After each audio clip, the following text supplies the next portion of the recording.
तो दोस्तों भारत ने आज फिर से एक बार पूरी दुनिया में अपनी लोहा को मनवाया है, अपनी कूटनीतिक मजबूती को दर्शाया है। और ऐसा भारत ने किया है ओमान, जो एक मुस्लिम देश है।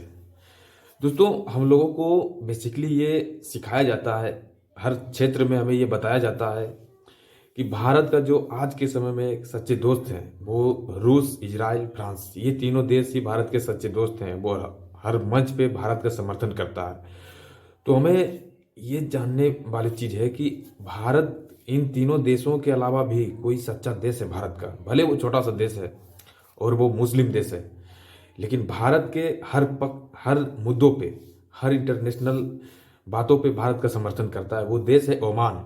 ये मुस्लिम देश है। दोस्तों ओमान में एक परंपरा चली आ रही है कि वहाँ वहाँ पे कोई सरकार नहीं है। ओमान में कोई सरकार की राज नहीं चलती है। वहाँ पे राजा होते हैं या तो फिर प्रिंस होते हैं।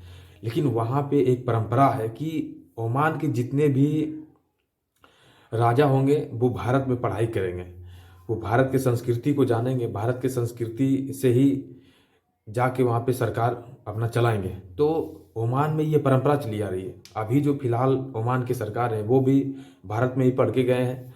पहले वाली सरकार जो थी वो भी भारत में ही पढ़ के गए थे, और अगले आने वाला भी जो राजा होंगे, वहाँ के प्रिंस होंगे, वो भी भारत में ही पढ़ के जाएंगे। तो ये परंपरा चली आ रही है। तो इस बात से आप सोच सकते हैं कि भारत और ओमान के बीच कितनी गहरी दोस्ती है।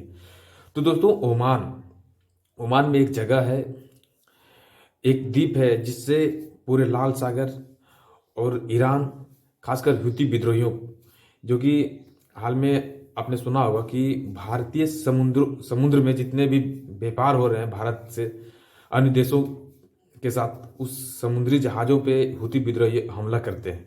यहाँ तक कि ईरान भी उस पर मिसाइल से अटैक कर देता है। तो उन सभी चीज़ों को रोकने के लिए ओमान का एक जगह है।